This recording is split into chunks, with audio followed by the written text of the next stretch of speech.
আসসালামু আলাইকুম। আজকে আমরা বোটানির সবচেয়ে গুরুত্বপূর্ণ একটা চ্যাপ্টার নিয়ে আলোচনা করব, সেটা হচ্ছে অণুজীব। অণুজীব। আমি রিফাত সিদ্দিকী আছি তোমাদের সাথে, চট্টগ্রাম মেডিকেল কলেজে অধ্যয়নরত আছি। তো চলো শুরু করি। এই অণুজীব চ্যাপ্টারটা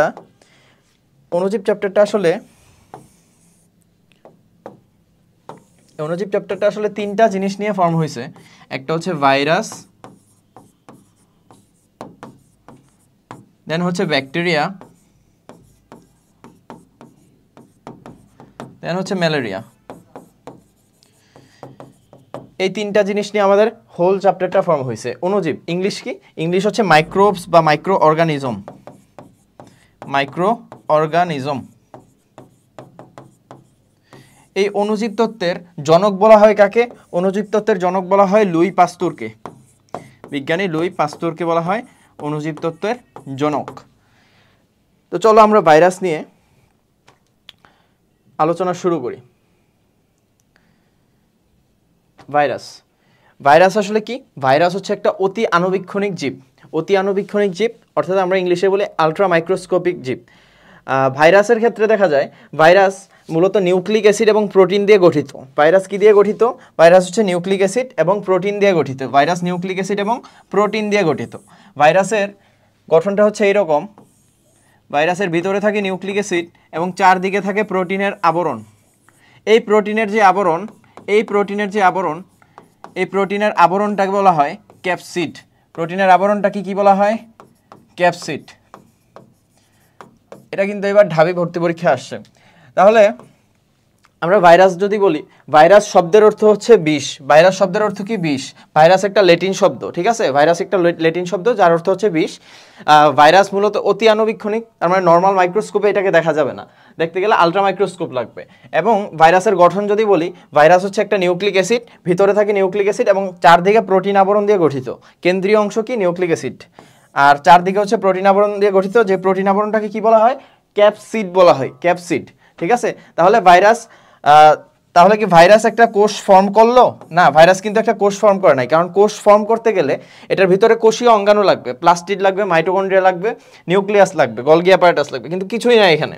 আছে কি? জাস্ট নিউক্লিক অ্যাসিড এবং প্রোটিন, যার কারণে ভাইরাস হচ্ছে অকোষীয়। ভাইরাস কি? অকোষীয়। আমরা বলছি ভাইরাস অতি আণুবীক্ষণিক।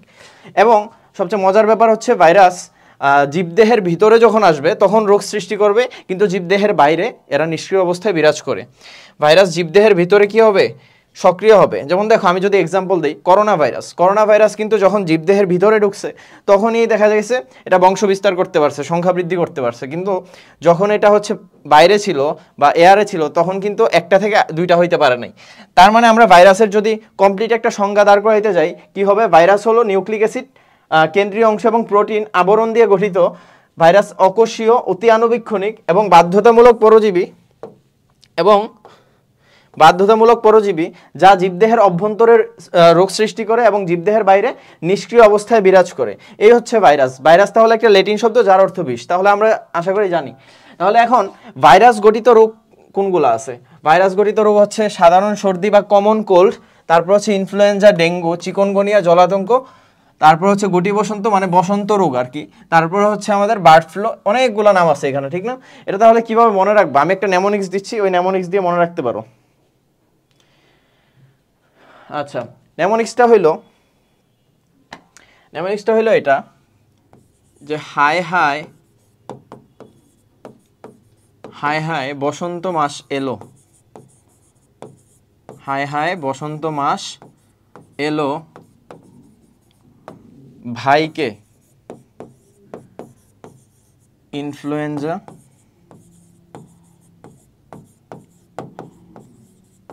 ও ডেঙ্গু জ্বরে পেল।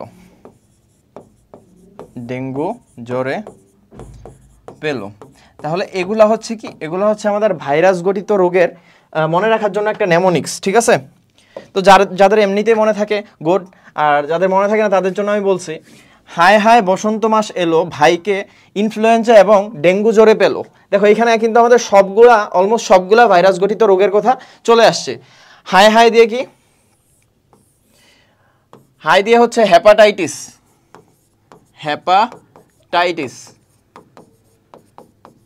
দেন পরের হাই দিয়ে হচ্ছে হারপিস, ঠিক আছে?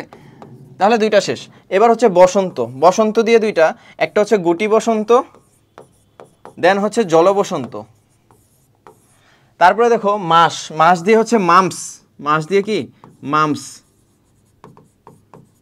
এলো দিয়ে কি, এলো দিয়ে হচ্ছে এডিনো ভাইরাস, এডিনো ভাইরাস। তারপর হচ্ছে ভাইকে, ভাইকে দিয়ে হচ্ছে ভ্যাকসিনিয়া, ভ্যাকসিনিয়া এবং ভেরিওলা, ভ্যাকসিনিয়া এবং ভেরিওলা। দেন হচ্ছে ইনফ্লুয়েঞ্জা, ইনফ্লুয়েঞ্জা দিয়ে ইনফ্লুয়েঞ্জা। ডেঙ্গু দিয়ে ডেঙ্গু, তারপরে ডেঙ্গু জ্বরে পেলো। ঠিক আছে, এবার দেখো জ্বরে দিয়ে কি, জ্বরে দিয়ে হচ্ছে জলাতঙ্ক। তাহলে আমাদের কিন্তু অলমোস্ট সবগুলা এসে পড়ছে এখানে। এটা হচ্ছে ভাইরাস ঘটিত রোগ মনে রাখার নেমোনিক্স। এটা অনেক সময় পরীক্ষা এমসিকিউতে দিয়ে দেয়, হায় হায় বসন্ত মাস এলো, ভাইকে ইনফ্লুয়েঞ্জা এবং ডেঙ্গু জ্বরে পেলো, এটা দিয়ে আমরা মনে রাখবো। হাই দিয়ে কি, হাই দিয়ে হচ্ছে হ্যাপাটাইটিস, আবার আরেকটা হাই দিয়ে হচ্ছে হারপিস, দেন হচ্ছে গুটি বসন্ত, জল বসন্ত, মামস, ভ্যাকসিনিয়া, ভেরিওলা, দেন হচ্ছে কি ইনফ্লুয়েঞ্জা দিয়ে ইনফ্লুয়েঞ্জাই, আর ডেঙ্গু দিয়ে ডেঙ্গু, তারপর হচ্ছে জ্বরে দিয়ে হচ্ছে জলাতঙ্ক। ঠিক আছে, তাহলে আশা করি মনে থাকবে। আর পেলো দিয়ে হচ্ছে মনে রাখতে পারো পোলিও, পোলিও। ঠিক আছে, এরা হচ্ছে ভাইরাস ঘটিত রোগ। তাহলে আমরা আশা করি এতটুকু মনে রাখতে পারবো। এবার হচ্ছে ভাইরাসের আবিষ্কার নিয়ে আমরা আলোচনা করব। দেখো আমি নর্মালি হচ্ছে আবিষ্কারগুলো তেমন একটা মনে রাখতে বলি না, বিজ্ঞানীর নাম মনে রাখতে বলি না, কিন্তু দেখা যায় এই আবিষ্কার থেকে অ্যাডমিশনে কোশ্চেন আসে, এইচএসসিতে অনেক সময় কোশ্চেন দিয়ে দেয়, তাই এটা মনে রাখা লাগবে। ঠিক আছে, যারা অনেক ভালো পারো অবশ্যই মনে রাখবা। এবার খেয়াল করো আবিষ্কার, আবিষ্কার নিয়ে যদি বলতে যাই, প্রথম ভাইরাস ঘটিত বসন্ত রোগের কথা উল্লেখ করেন বিজ্ঞানী এডওয়ার্ড জেনার। বিজ্ঞানী এডওয়ার্ড জেনার প্রথম হচ্ছে বসন্ত রোগের কথা উল্লেখ করেন, ভাইরাস ঘটিত বসন্ত রোগের কথা উল্লেখ করেন। উনি কিন্তু কোন ভাইরাস দিয়ে আসলে বসন্ত রোগ হয় সেটা বলেন নাই, উনি বসন্ত রোগের কথা উল্লেখ করেন, রোগটার কথা উল্লেখ করেন কে, এডওয়ার্ড জেনার। মনে রাখবে এইভাবে, এডওয়ার্ড জেনার প্রথম বসন্ত রোগের কথা জানান দেন। তাহলে কিভাবে মনে রাখবা, যে আমাদের এডওয়ার্ড জেনার বসন্ত রোগের কথা জানান দেন, জানান দেন কে, এডওয়ার্ড জেনার। শেষ। তারপরে দেখো প্রথম আবিষ্কৃত উদ্ভিদ ভাইরাস হচ্ছে টিএমভি ভাইরাস।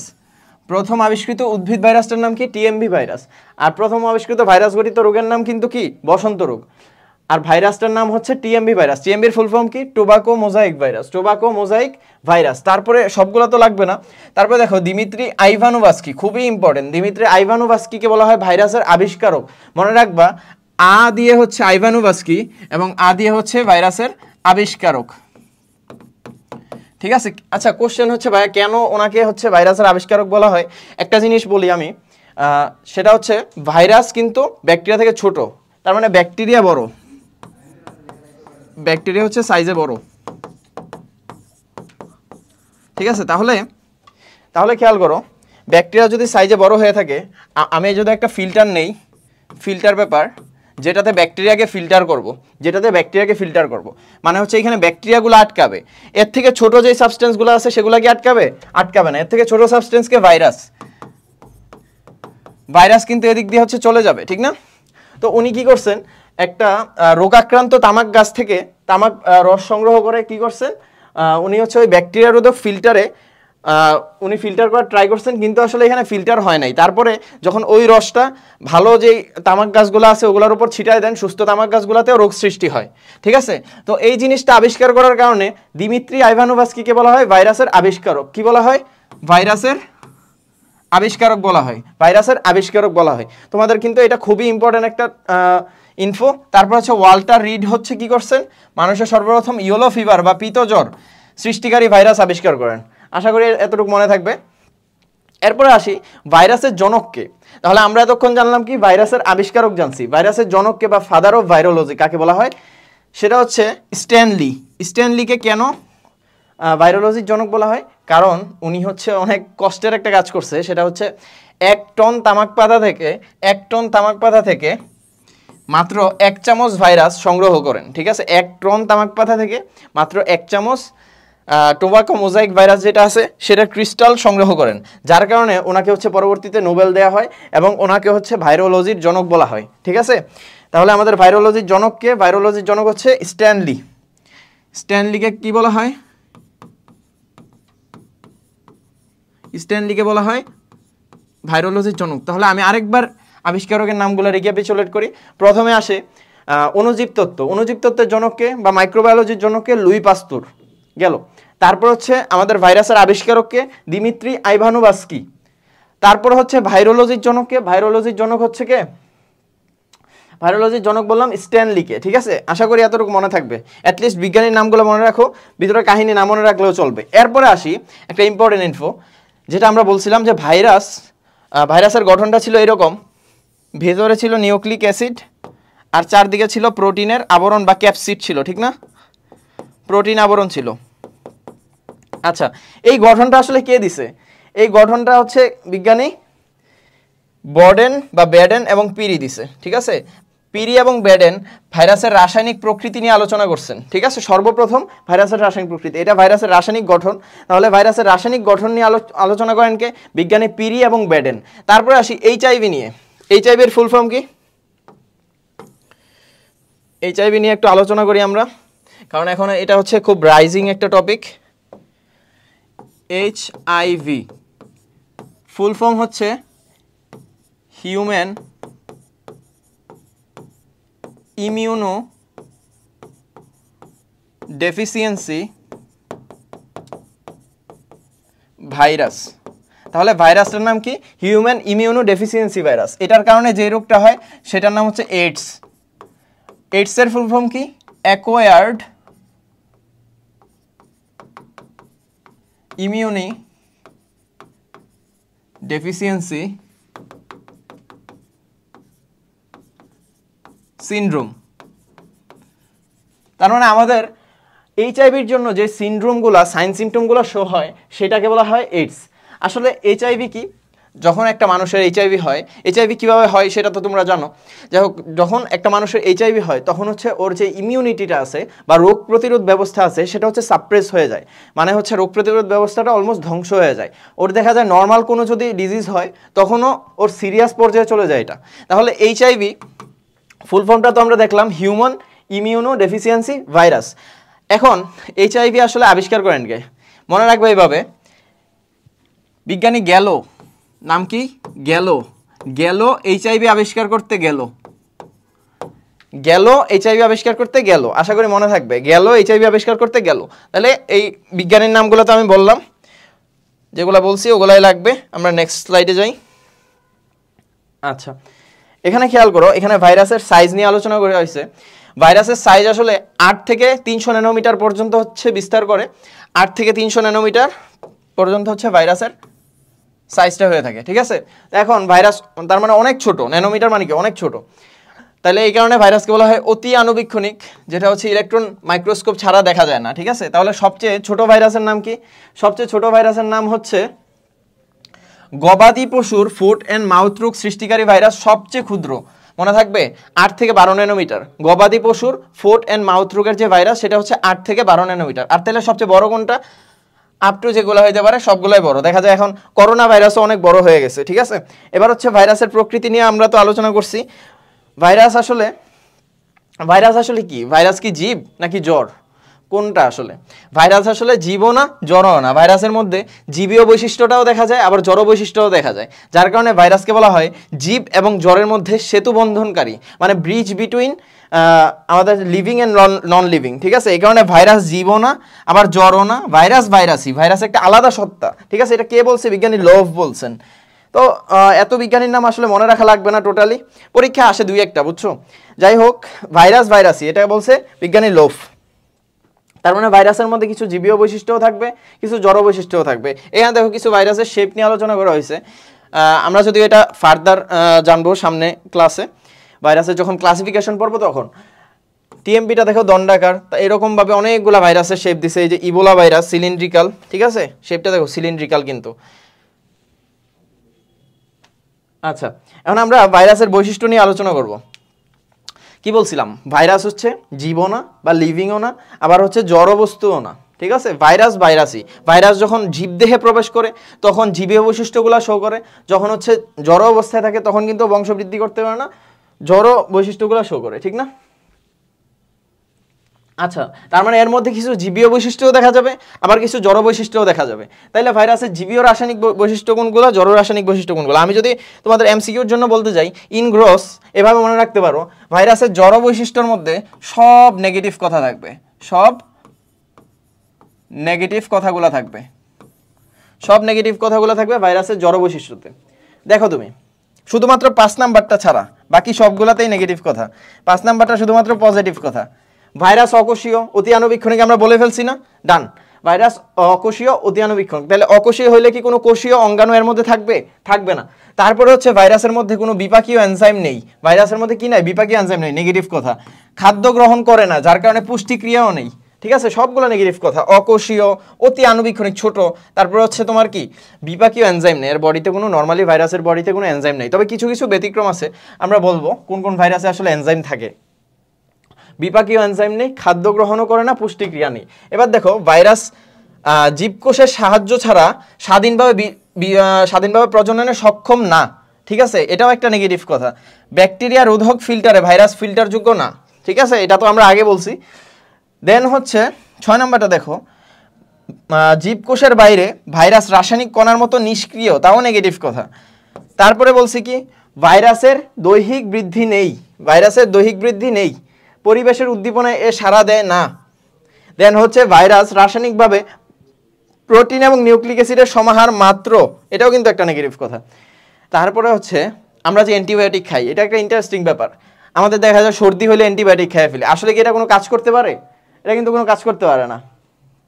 সর্দি হলে অ্যান্টিবায়োটিক খেয়ে ফেলি, কারণ ওইটা থাকে, যদি ভাইরাল ফিভার হয়, ভাইরাসকে কখনোই অ্যান্টিবায়োটিক দিয়ে কাবু করা যায় না, ভাইরাসকে কখনোই অ্যান্টিবায়োটিক দিয়ে কাবু করা যায় না। যদি তোমাদের নর্মাল কমন কোল্ড হলে যদি তোমরা অ্যান্টিবায়োটিক খেয়ে থাকো, বা আব্বু আম্মু ফোর্স করে, অ্যাভয়েড করবা, ঠিক আছে, আনটিল তোমার রেজিস্টার্ড ডাক্তার হচ্ছে প্রেসক্রাইব করতেছে। দেখো অ্যান্টিবায়োটিক দেহে কোনো প্রতিক্রিয়া সৃষ্টি করতে পারে না ভাইরাসের, তার মানে কিছুই করতে পারবে না। ভাইরাস অ্যাসিড, ক্ষার, লবণ প্রতিরোধে সক্ষম, তার মানে দেখো সবগুলো নেগেটিভ কথা। আমরা হচ্ছে 5 নাম্বারটা অ্যাভয়েড করে গেছি। ভাইরাসকে কেলাসিত করা যায়, ওকে, ভাইরাস হচ্ছে সেন্ট্রিফিউজ করা যায়। সেন্ট্রিফিউজ মানে বোঝো তো, মানে হচ্ছে সেন্ট্রিফিউগাল মেশিনের মধ্যে এটা ঘুরায় তলানিকরণ করা যায়, ঠিক আছে, ব্যাপন করা যায়, পানির সাথে মিশিয়ে সাসপেনশন তৈরি করা যায়, তলানিকরণ করা যায়, এটা কিন্তু পজিটিভ কথা, বাকি সবগুলো নেগেটিভ কথা। যাই হোক, তাহলে আমরা ভাইরাসের জড় রাসায়নিক বৈশিষ্ট্যগুলো দেখলাম। কয়টা বৈশিষ্ট্য আছে? 9টা বৈশিষ্ট্য। আচ্ছা, তারপরে যাই ভাইরাসের জীবীয় বৈশিষ্ট্যগুলো দেখি। ভাইরাসের জীবীয় বৈশিষ্ট্য, এখানে সব পজিটিভ কথা, কোনো নেগেটিভ কথাই নাই। ভাইরাস দেখো সংখ্যা বৃদ্ধি করতে পারে, তারপর হচ্ছে নতুন সৃষ্ট ভাইরাসে মাতৃ ভাইরাসের যে বৈশিষ্ট্যটা সেটা বজায় থাকে। দেন হচ্ছে ভাইরাস ডিএনএ বা আরএনএ, মানে হচ্ছে সোজা কথা নিউক্লিক অ্যাসিড। আমাদের নিউক্লিক অ্যাসিড কয় ধরনের? আমরা বলছি না ভাইরাসের ভিতরে কি থাকে, গঠনটা বারবার বলতেছি, ভাইরাসের ভিতরে থাকে নিউক্লিক অ্যাসিড, বাইরে থাকে প্রোটিন। প্রোটিন যে আবরণ সেটাকে বলা হয় ক্যাপসিড। প্রোটিন আবরণকে কি বলা হয়? প্রোটিন আবরণকে বলা হয় ক্যাপসিড। আচ্ছা, এখন নিউক্লিক অ্যাসিড তো 2 ধরনের, ডিএনএ, ডি না, তারপর হচ্ছে আরএনএ থাকে। এখন দেখো মনে রাখবা, খুবই ইম্পর্টেন্ট ইনফো, ভাইরাসের মধ্যে ডিএনএ এবং আরএনএ দুইটা কখনো একসাথে থাকে না। আইদার ডিএনএ থাকবে অথবা আরএনএ থাকবে, ডিএনএ আরএনএ দুইটা কখনো একসাথে থাকবে না। যদি ডিএনএ থাকে তখন সেই ভাইরাসকে আমরা বলবো ডিএনএ ভাইরাস। যদি এদের নিউক্লিক অ্যাসিড হিসাবে আরএনএ থাকে তখন আমরা বলবো আরএনএ ভাইরাস, ঠিক আছে। তারপরে খেয়াল করো, ভাইরাস একটা বাধ্যতামূলক পরজীবী। ভাইরাস কি? বাধ্যতামূলক পরজীবী, মানে যেখানে ওর রিসেপ্টর থাকবে সেইখানে ভাইরাস বাইন্ড করতে বাধ্য। আমি একটা এক্সাম্পল দিই, এটা খুবই ইম্পর্টেন্ট একটা ফ্যাক্ট, যদিও এই জিনিসটা নিয়ে সামনে ডিটেলস আলোচনা আছে। ধরো আমার চিকেন পক্স কোথায় হয়? চিকেন পক্স কিন্তু স্কিনে হয়, ঠিক না? স্কিনে দেখো যে চিকেন পক্স হয়। আমরা অনেকে বলে থাকি না যে মানুষের লাইফ টাইমে একবার না একবার চিকেন পক্স হয়। তো খেয়াল করো, সাপোজ চিকেন পক্সের যে ভাইরাসটা আছে, এই ভাইরাসটা স্কিনে বসার জন্য একটা চেয়ার লাগবে। ওই চেয়ারটারে বলি আমরা রিসেপ্টর। কি বলি? সোজা কথা রিসেপ্টর মানে যে ভাইরাসটাকে রিসিভ করবে, ঠিক আছে। তো এখন রিসেপ্টরটা দেখতে এরকম শেপটা, তাহলে ভাইরাসটার শেপটা অবভিয়াসলি এরকম হওয়া লাগবে যেন ও আরামভাবে চেয়ারে বসতে পারে, ঠিক আছে। তো সাপোজ ধরো ওর রিসেপ্টরটা হচ্ছে এরকম, মানে স্কিনের মধ্যে এরকম রিসেপ্টর আছে। আমাদের যে সর্দির ক্ষেত্রে কমন কোল্ড হয়, ওই ভাইরাসটা কি এখানে বসতে পারবে? পারবে না, কারণ হচ্ছে এটা রিসেপ্টর সাপোজ এইরকম চারকোনা। সরি, এটা রিসেপ্টর হচ্ছে এরকম, ভাইরাসটা শেপটা হচ্ছে সাপোজ 4 কোণা, তাহলে কি এটা বসতে পারবে? পারবে না। তার মানে যেখানে যেই ভাইরাস বসার কথা সেখানে সেই ভাইরাসই বসবে, কারণ সেখানে সেই রিসেপ্টরটা পাওয়া যাবে, তাই সেখানে সেই ভাইরাসটাই বসবে। ওইটা শেপ অনুযায়ী সৃষ্টিকর্তা আমাদের ওই ভাইরাসটা দিয়ে দিছে। যাই হোক, যদি দেখা যায় আমাদের কমন, তার মানে কি কমন কোল্ড যেটা আছে, সাধারণ সর্দি, সে যেমন আমাদের চিকেন পক্স সৃষ্টি করতে পারবে না, চিকেন পক্স যেখানে বসে সেখানে বসতে পারবে না, তেমনভাবে চিকেন পক্স আবার সাধারণ সর্দি তৈরি করতে পারবে না। এই কারণে বলা হয়েছে ভাইরাস, এই কারণে বলা হয়েছে কি, এই কারণে বলা হয়েছে ভাইরাস হচ্ছে সুনির্দিষ্টভাবে বাধ্যতামূলক পরজীবী। খুবই ইম্পর্টেন্ট, প্রত্যেকটা কথা ইম্পর্টেন্ট। ভাইরাসের মধ্যে মিউটেশন ঘটতে পারে, প্রকরণ বা ভেরিয়েশন সৃষ্টি হতে পারে। আমরা শুনছিলাম না করোনা ভাইরাসে অনেকগুলো মিউটেশন হয়েছে। মিউটেশন মানে কি? মিউটেশন মানে হচ্ছে বাংলা কথায় পরিবর্তন। মিউটেশন মানে কি? মিউটেশন মানে হচ্ছে পরিবর্তন। তাহলে মিউটেশন জিনিসটা আসলে কি? ধরো কোনো ভাইরাস, আমার বডির তেমন একটা ইমিউনিটি খুব শক্তিশালী না, তো কোনো একটা ভাইরাস, করোনা ভাইরাস আমার বডিতে ঢুকলো, ঢোকার পরে কি হবে? ওই ভাইরাসটা আরও পাওয়ারফুল হয়ে বের হবে, ঠিক না? কারণ আমার বডিতে তেমন একটা ইমিউনিটি নাই। তো তারপরে দেখা যাবে ওর যে ক্যাপসিড আবরণটা আছে, এই ক্যাপসিড আবরণটা এটা আরও বেশি পুরো হয়ে যাবে। তো এখানে একটা চেঞ্জ হইল না, তো এই পরিবর্তনটাকে বলা হয় মিউটেশন, ঠিক আছে? আরও পরিবর্তন ঘটতে পারে। যাই হোক, আমি বোঝানোর জন্য মিউটেশন মানে পরিবর্তন। একটা ভাইরাস একরকমভাবে বডিতে ঢুকছে, বের হয়েছে আরেক রকমভাবে। যাই হোক, এই মিউটেশনের ফলে বিভিন্ন ভেরিয়েশন তৈরি হয় ভাইরাসে। তারপরে খেয়াল করো, ভাইরাসের মধ্যে অভিযোজন ক্ষমতা আছে, এদের জিনগত পুনর্বিন্যাস বা জেনেটিক রিকম্বিনেশন ঘটতে পারে। এই হচ্ছে ভাইরাসের জীবীয় বৈশিষ্ট্য। তাহলে এর আগে আমরা কি দেখছিলাম? ভাইরাসের জড় বৈশিষ্ট্য দেখছিলাম। তার মানে ভাইরাসের মধ্যে কিছু জীবীয় বৈশিষ্ট্যও পাইলাম, ভাইরাসের মধ্যে কিছু জড় বৈশিষ্ট্যও পাইলাম। সেই কারণেই ভাইরাসকে বলা হয় জীব এবং জ্বরের মধ্যে সেতু বন্ধনকারী বলা হয়। জীব এবং জ্বরের মধ্যে কি বলা হয়? সেতু বন্ধনকারী বলা হয়। ভাইরাসকে জীব এবং জ্বরের মধ্যে সেতু বন্ধনকারী বলা হয়। আরেকটা ইনফো বলে রাখি, আমি আরেকটা ইনফো বলি। জীব তো আমাদের দুই ধরনের, উদ্ভিদ এবং প্রাণী, তাই তো? উদ্ভিদ এবং প্রাণীর মধ্যে সেতু বন্ধনকারী কাকে বলা হয়? ইউগ্লেনা। এটা মনে রাখবে, এটা বইতে নাই, এক্সট্রা ইনফো। ইউগ্লেনাকে বলা হয় সবুজ প্রাণী। তাইলে প্রাণী আবার সবুজ হয় নাকি? হ্যাঁ, হইতে পারে, যদি এর বডিতে ক্লোরোফিল থাকে। এক্স্যাক্টলি, ইউগ্লেনার বডিতে হচ্ছে কি থাকে? ক্লোরোফিল থাকে। ইউগ্লেনার বডিতে ক্লোরোফিল থাকে, খুব ছোট। তো এই ইউগ্লেনাকে এই কারণে বলা হয় উদ্ভিদ এবং প্রাণীর মধ্যে সেতু বন্ধনকারী। জীব এবং জ্বরের মধ্যে সেতু বন্ধনকারী বলা হয় ভাইরাসকে, আর উদ্ভিদ এবং প্রাণীর মধ্যে সেতু বন্ধনকারী বলা হয় কাকে? ইউগ্লেনাকে। আশা করি তোমাদের মনে থাকবে। তাহলে এটা কিন্তু খ নাম্বারে আসে, ভাইরাসকে কেন জীব জ্বরের মধ্যে সেতু বন্ধনকারী বলা হয়। জ্বর থেকে 5টা বৈশিষ্ট্য দিবা, জীব থেকে 5টা বৈশিষ্ট্য দিবা, তারপর হচ্ছে লিখা দিবা। সুতরাং এই কারণে ভাইরাসকে জীব জ্বরের মধ্যে সেতু বন্ধনকারী বলা হয়। That's enough. এবার আসি ভাইরাসের গঠন। যদি অলরেডি আমরা ভাইরাসের গঠন নিয়ে আলোচনা করে ফেলছি, খেয়াল করো ভাইরাসের গঠনটা আমি আরেকবার বলি। ভাইরাস হচ্ছে ভিতরে নিউক্লিক অ্যাসিড, ডিএনএ অথবা আরএনএ দিয়ে গঠিত। দুইটা দিয়ে একসাথে কখনোই গঠিত হবে না। নিউক্লিক অ্যাসিডের চারদিকে প্রোটিন আবরণ দিয়ে গঠিত। কি দিয়ে গঠিত?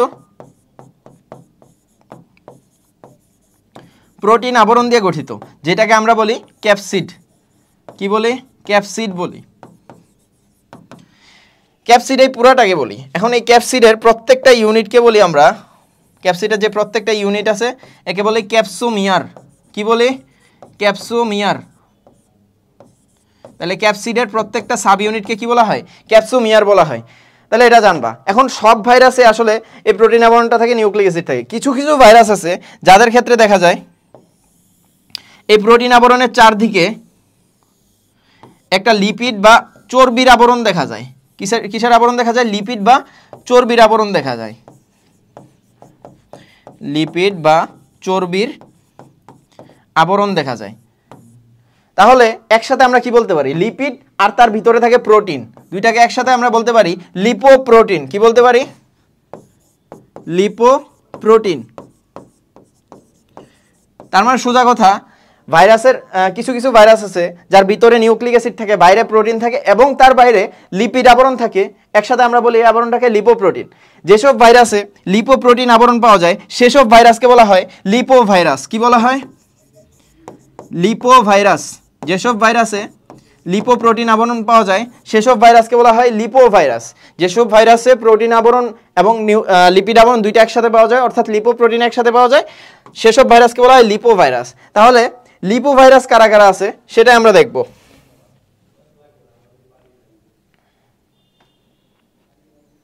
দেখো, এই যে লিপিড, লিপোপ্রোটিন আবরণের একককে বলা হয় পেপলোমিয়ার, এটা মনে রাখবা, তাদেরকে বলা হয় লিপোভাইরাস।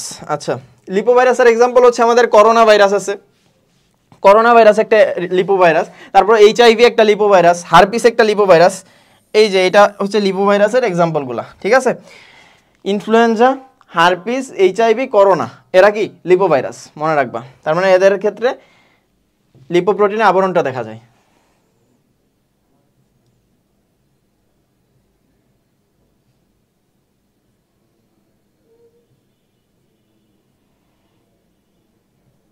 আচ্ছা, এবার আসি আমরা ভাইরাসের প্রকারভেদ।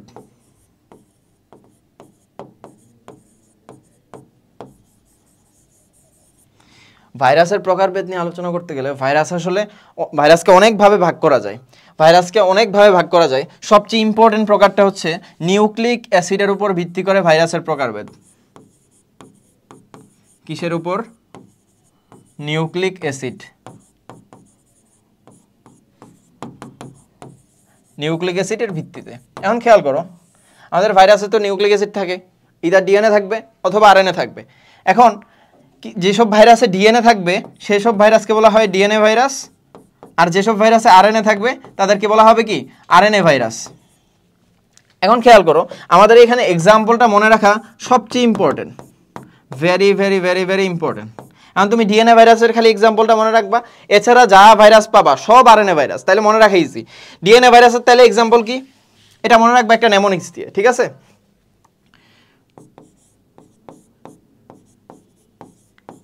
টিপুর ভাই টিটু ভ্যানিলা হতে ফ্রান্সে এলো। কি বললাম? নেমোনিক্সটা কি? টিপুর ভাই টিটু ভ্যানিলা হতে ফ্রান্সে এলো। খেয়াল করো, টিপুর ভাই টিটু ভ্যানিলা হতে ফ্রান্সে এলো, এটা দিয়ে তুমি সব ডিএনএ ভাইরাসের কথা মনে রাখতে পারবা। টিপু দিয়ে হচ্ছে টিআইভি, ফুল ফর্ম কি? টিপিউলা ইরিডিসেন্ট ভাইরাস, বইতে আছে। টিপু দিয়ে মনে রাখবা টিআইভি ভাইরাস। ভাই দিয়ে কি? ভাই দিয়ে হচ্ছে ভেরিওলা ভাইরাস বা ভ্যাকসিনিয়া ভাইরাস। আচ্ছা, আমরা একটা লিখলাম ভেরিওলা। দেন টিটু দিয়ে হচ্ছে টিটু দিয়ে কি? টিটু দিয়ে হচ্ছে টিটু। তারপরে ভ্যানিলা দিয়ে কি? আমরা আগে লিখছি ভেরিওলা, তাহলে এটা হচ্ছে ভ্যাকসিনিয়া, ভ্যাকসিন, ঠিক না? ভ্যাকসিন থেকে ভ্যাকসিনিয়া, মনে রাখবা। হতে দিয়ে কি? হতে দিয়ে হচ্ছে হারপিস।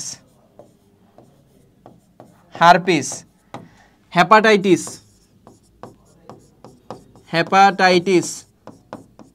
তারপরে ফ্রান্সে দিয়ে হচ্ছে ফুলকপির মোজাইক ভাইরাস।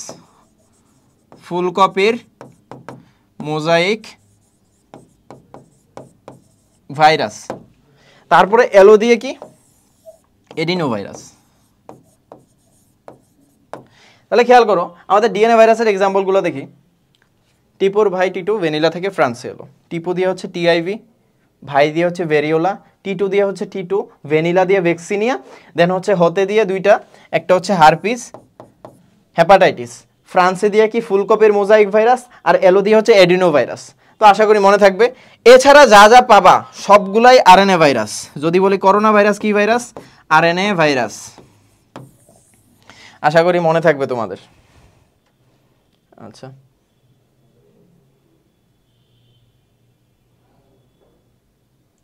তাহলে খেয়াল করো, ডিএনএ ভাইরাস এবং আরএনএ ভাইরাসের মধ্যে যদি আমরা পার্থক্য দেখি, আরএনএ ভাইরাস আর ডিএনএ ভাইরাস দণ্ডাকার বা সূত্রাকার হয়ে থাকে। আকৃতি কিরকম হয়ে থাকে? আরএনএ ভাইরাসের দণ্ডাকার, সূত্রাকার। এছাড়া যত আকৃতি পাবা সবই হচ্ছে ডিএনএ ভাইরাসের আকৃতি। আর আমরা মেইনলি ডিফারেন্সিয়েট করি কি দিয়ে? মেইনলি ডিফারেন্সিয়েট করি হচ্ছে নিউক্লিক অ্যাসিড দিয়ে। তাহলে আরএনএ ভাইরাসের নিউক্লিক অ্যাসিড আরএনএ, ডিএনএ ভাইরাসের নিউক্লিক অ্যাসিড ডিএনএ, ডান। তারপরে হচ্ছে আক্রান্ত জীব, সকল উদ্ভিদ ভাইরাস এবং সায়ানোফাসগুলো দেখবা আরএনএ ভাইরাস, আর বেশিরভাগ প্রাণী ভাইরাসই দেখবা কি ডিএনএ ভাইরাস। এক্সেপশন তো থাকবেই, যেমন হচ্ছে করোনা ভাইরাস, এটা প্রাণীতে রোগ সৃষ্টি করে, তারপরেও দেখা যায় এটা আরএনএ ভাইরাস। যাই হোক, এরপরে হচ্ছে আমরা আসি, আরএনএ নর্মালি কয় সূত্রক হয়? 1 সূত্রক হয়, কিন্তু কিছু কিছু ভাইরাস আছে যেগুলোর আরএনএ দ্বিসূত্রক দেখা যায়, যেমন দানের বামন রোগের ভাইরাস, রিও ভাইরাস। তারপরে দেখা যায় ডিএনএ নর্মালি দ্বিসূত্রক হয়, কিন্তু 5X174 এই ভেরিয়েন্টটা আর M13 এই ভেরিয়েন্ট কোলিফাস ভাইরাসগুলো হচ্ছে ডিএনএ 1 সূত্রক। দ্বিসূত্রক থাকে নর্মালি, কিন্তু এই দুইটা ভেরিয়েন্টে দেখা যায় 1 সূত্রক। মনে রাখবা, রোগ সৃষ্টি করে আমরা বলছি উদ্ভিদ দেহে নর্মালি রোগ সৃষ্টি করে, আর এ হচ্ছে নর্মালি প্রাণী দেহে রোগ সৃষ্টি করে। এটার কোনো এলভেলপ থাকে না, আর ওইটা থাকে। উদাহরণ বলা শেষ, সবগুলাই বলে ফেলছি, ডান। এটা ছাড়া যা থাকবে সব হচ্ছে আরএনএ ভাইরাস।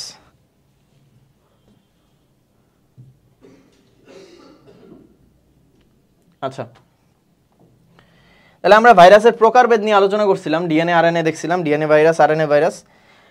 এবার হচ্ছে ভাইরাসের আকৃতি অনুযায়ী ভাইরাসের প্রকারভেদটা দেখব। আকৃতি অনুযায়ী প্রথমে আসি, দণ্ডাকার ভাইরাস কারা আছে? দণ্ডাকার ভাইরাস মনে রাখবা কি দিয়ে? মনে রাখবা এটিএম দিয়ে। কি দিয়ে? এটিএম। এটিএম দিয়ে মনে রাখবা। এ দিয়ে হচ্ছে alpha mosaic virus. Alpha mosaic virus. Then T দিয়ে হচ্ছে টিএমবি বা টোবাকো মোজাইক ভাইরাস। এম দিয়ে হচ্ছে মামস ভাইরাস। আচ্ছা, মামস ভাইরাস জিনিসটা কি জানো? মানে মামস ভাইরাস কেন হয়, সরি মামস রোগটা কেন হয়? আমাদের হচ্ছে এই দুই পাশে দুই ধরনের গ্ল্যান্ড আছে, স্যালাইভারি গ্ল্যান্ড বা হচ্ছে লালা গ্রন্থি আছে, ঠিক আছে? তো লালা গ্রন্থি আবার কয় ধরনের? লালা গ্রন্থি 3 ধরনের লালা গ্রন্থি দেখা যায়।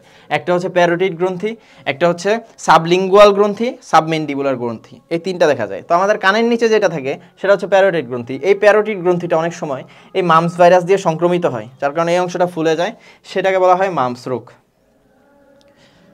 তাহলে আমরা এটিএম দিয়ে মনে রাখবো, এটিএম বুথ আছে না, এটিএম দিয়ে মনে রাখবো যে alpha mosaic virus, tobacco mosaic virus, then হচ্ছে মামস ভাইরাস। দণ্ডাকার ভাইরাস শেষ। এবার হচ্ছে গোলীয়।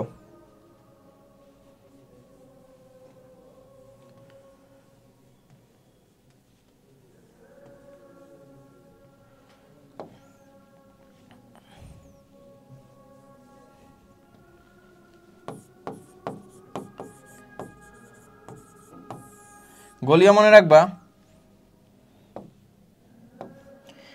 পোলিও,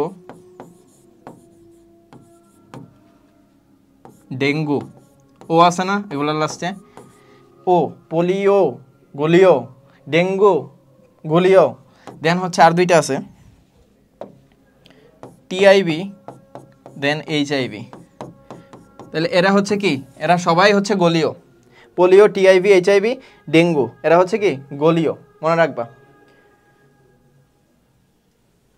তারপরে দেখো, আমরা ইবোলা ভাইরাসের আকৃতিটা দেখছিলাম না শুরুর দিকে, মনে আছে? এটার আকৃতি কেমন? সিলিন্ড্রিক্যাল।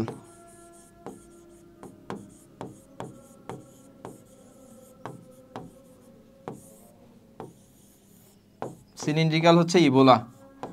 ইবোলা ভাইরাস কিরকম? সিলিন্ড্রিক্যাল। আচ্ছা, খুবই ইম্পর্টেন্ট একটা ইনফো আমি বলি।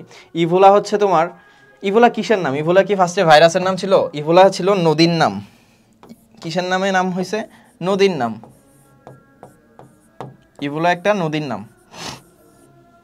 তো দেখা গেছে প্রথম এই ভাইরাসটা ইবোলা নদীর তীরে একজন কৃষকের হয়েছিল, যার কারণে ওই নদীর নামেই ভাইরাসটার নামকরণ করা হয়, যেহেতু ওইখান থেকে সূত্রপাত, নামকরণ করা হয় ইবোলা ভাইরাস। আশা করি মনে থাকবে। সিলিন্ড্রিক্যাল ভাইরাস হচ্ছে ইবোলা ভাইরাস। আরেকটা আছে মোটরের স্ট্রিক ভাইরাস, এটা মনে রাখতে পারো, মোটরের স্ট্রিক ভাইরাস। আচ্ছা, সিলিন্ড্রিক্যাল ভাইরাস গেল।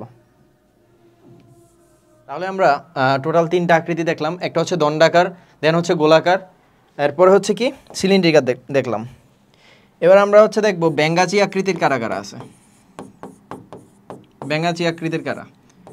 যতগুলা টি সিরিজের, বা আমি যদি অন্যভাবে বলি, যতগুলা টি জোর ভাইরাস আছে, যেমন T2, T4, T6 এরা সবাই ব্যাঙাচির মতো দেখতে, ব্যাঙাচি আকৃতির। তো আশা করি আমরা ভাইরাসের আকৃতি অনুযায়ী শ্রেণীবিন্যাসটা বুঝলাম। তারপর হচ্ছে ভাইরাসের আকৃতি অনুযায়ী শ্রেণীবিন্যাসটা দেখলাম। দেন হচ্ছে আমরা নিউক্লিক অ্যাসিডের উপর ভিত্তি করে ভাইরাসের শ্রেণীবিন্যাসটা দেখলাম। এবার আমরা দেখব একটা জিনিস, আগে পড়ায় ফেলি, central dogma of biology.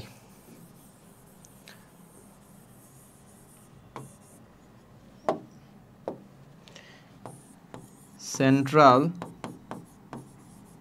Dogma, এটা অবশ্য তোমাদের প্রথম অধ্যায় ছিল অফ বায়োলজি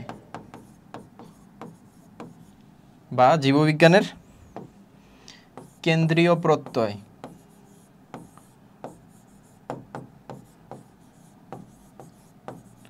এই জিনিসটা কি? সেন্ট্রাল ডগমা অফ বায়োলজি বা কেন্দ্রীয় প্রত্যয় জিনিসটা কি? চলো দেখি আমরা। আচ্ছা, একটা ডিএনএ থেকে কি তৈরি হয়?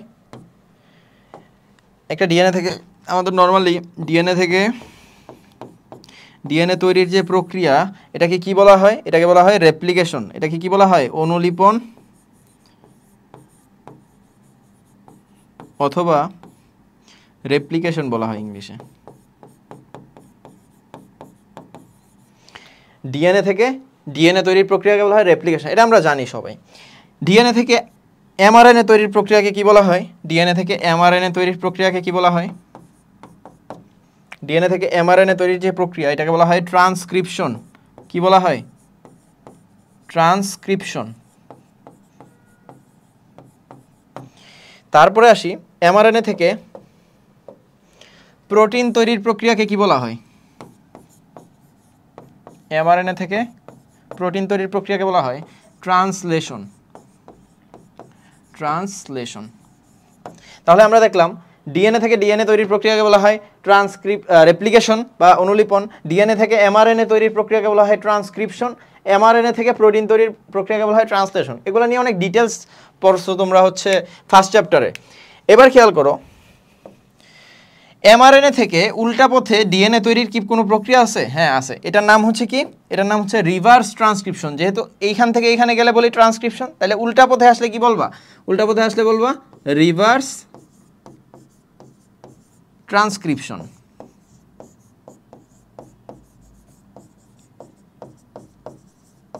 Reverse transcription. এবার শোনো, তাহলে এটা আমি ভাইরাসের মধ্যে কেন পড়াইলাম?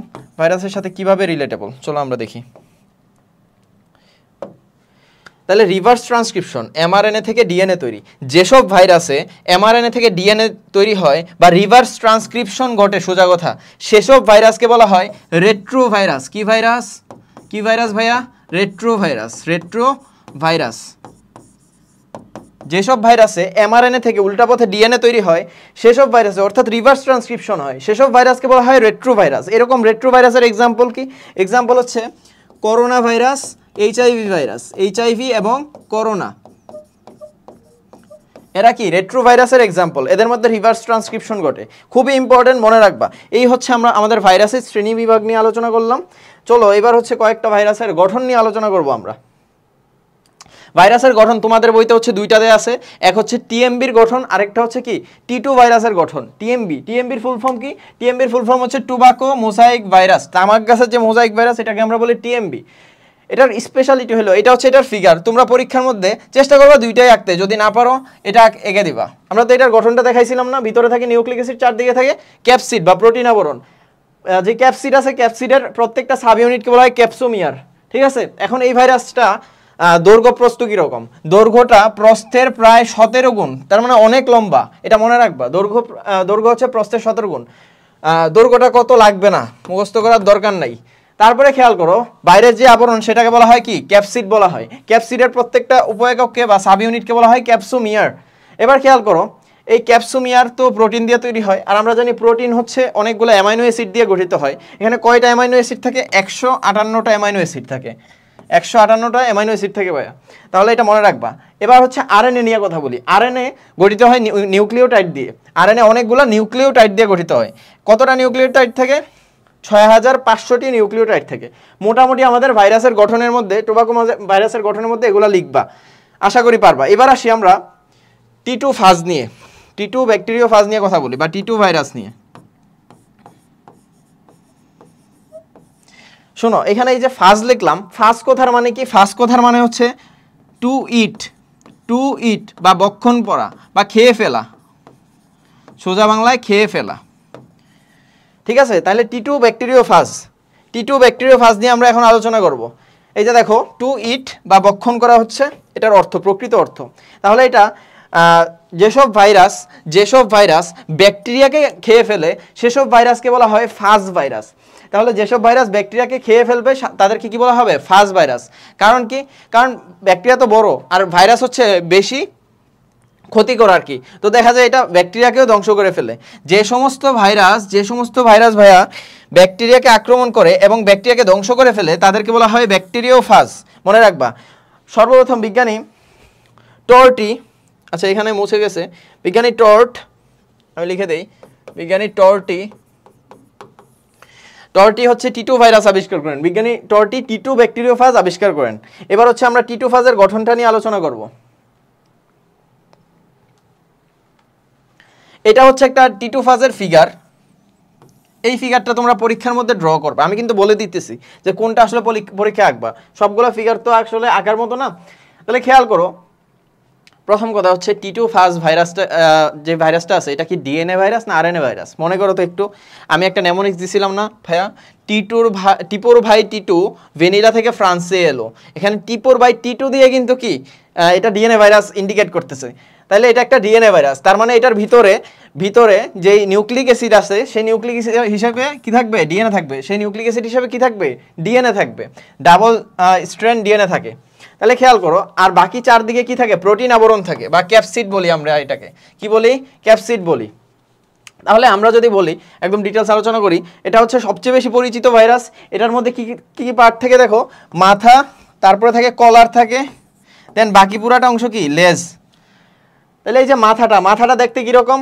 একটা হেক্সাগোনাল শেপ কিন্তু, বা ষড়ভুজাকৃতির। দেখো একদম বেঞ্জিনের মতো না? বেঞ্জিনের মতো।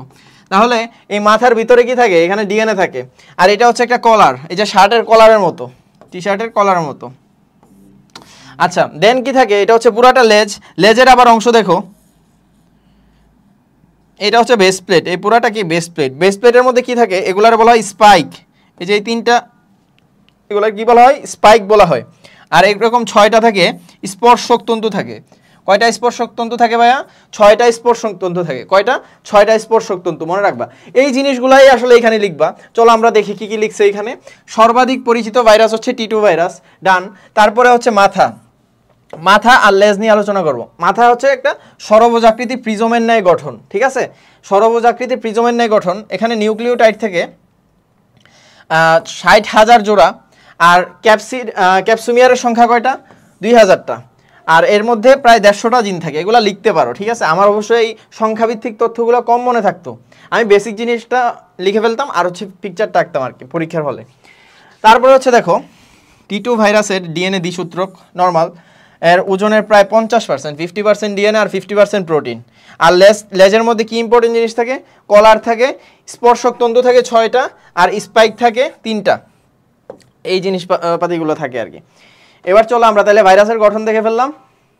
এটা হচ্ছে করোনা ভাইরাস। করোনা ভাইরাস নিয়ে আসলে তোমরা অনেক বেশি টিভিতে সচেতনতামূলক কথাবার্তা শুনছো, করোনা ভাইরাসের গঠনটাও দেখে ফেলছো। এটা হচ্ছে একটা করোনা ভাইরাস, দেখতে কীরকম গোলাকার। এর মধ্যে দেখো বাইরে কি থাকে? মেমব্রেন প্রোটিন থাকে, আর ভিতরে হচ্ছে নিউক্লিক অ্যাসিড থাকে। বলো তো করোনা ভাইরাস কি ডিএনএ ভাইরাস না আরএনএ ভাইরাস? আমরা কি করোনা ভাইরাস, ওই যে ডিএনএ ভাইরাসের নেমোনিক্সটা শিখছিলাম, সেখানে করোনা ভাইরাস ছিল না। তার মানে করোনা ভাইরাস হচ্ছে একটা আরএনএ ভাইরাস। এর ভিতরে থাকবে কি? আরএনএ থাকবে, নিউক্লিক অ্যাসিড হিসেবে আরএনএ থাকবে। যাই হোক, এর বাইরে যে মেমব্রেন প্রোটিন আছে এটার মধ্যে কি থাকে? স্পাইক প্রোটিন থাকে, মনে রাখবে এটা। এবার খেয়াল করো, করোনা ভাইরাস লিপিড আবরণে বেষ্টিত একটা ভাইরাস, ঠিক আছে। এটার প্রথম নাম দেওয়া হয়েছিল SARS-CoV-2। কি নাম দেওয়া হয়েছিল? SARS-CoV-2। ইন্টারেস্টিং কথা, এটার প্রথমে করোনা ভাইরাসের নাম কিন্তু কি দেওয়া হয়েছিল? SARS-CoV-2। এখন সার্সের ফুল ফর্ম কি? খুবই ইম্পর্টেন্ট। সার্সের ফুল ফর্ম হচ্ছে সিভিয়ার একিউট, এ দিয়ে একিউট, দেন আর দিয়ে হচ্ছে রেসপিরেটরি, এটা কিন্তু লাগবে, রেসপিরেটরি, এস দিয়ে হচ্ছে syndrome, severe acute respiratory syndrome, তার মানে শ্বসন জটিলতার কারণে যেই সিনড্রোমটা হয় সেটাকে বলে সার্স কোভ 2, ঠিক আছে। আচ্ছা, করোনা ভাইরাস দিয়ে কোন রোগ হয়? করোনা ভাইরাস দিয়ে হয় কোভিড। কি হয়? কোভিড হয়। ফুল ফর্ম কি কোভিডের জানো? সরি, করোনা ভাইরাসের ফুল যেটা আছে কোভিড, কোভিডের ফুল ফর্ম কি তোমরা জানো ভাইয়া? সিও দিয়ে হচ্ছে করোনা, ভি দিয়ে ভাইরাস, দেন ভিআই দিয়ে ভাইরাস, ডি দিয়ে হচ্ছে ডিজিজ। তার মানে কোভিডের ফুল ফর্ম হচ্ছে corona virus disease, corona virus disease, মনে থাকবে যেন। আচ্ছা, আমাদের এটা গেল। তাহলে সার্সের ফুল ফর্ম দেখলাম, এটা লেখা আছে এখানে, সার্স কোভ। তারপরে হচ্ছে মার্সের ফুল ফর্ম দেখবা, মার্স আর কিছুই না, খালি হচ্ছে এমই দিয়ে মিডল ইস্ট রেসপিরেটরি সিনড্রোম। আর আমাদের যেটা আপডেটেড করোনা ভাইরাস হচ্ছে সেটা কি? SARS CoV 2। আচ্ছা, এবার আসি আমরা তিনটা টার্ম,